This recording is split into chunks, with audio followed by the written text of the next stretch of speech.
You ask Tiger to solve. This deals with linear equations with one unknown.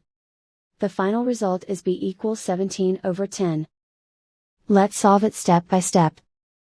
Group all constants on the right side of the equation. Add 3/5 to both sides.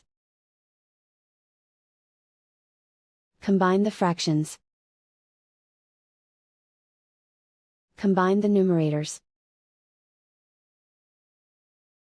Reduce the zero numerator. Simplify the arithmetic.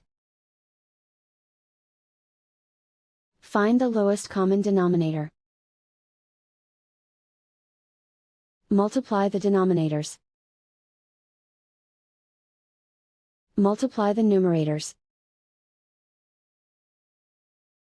Combine the fractions. Combine the numerators. And so the final result is b equals 17/10.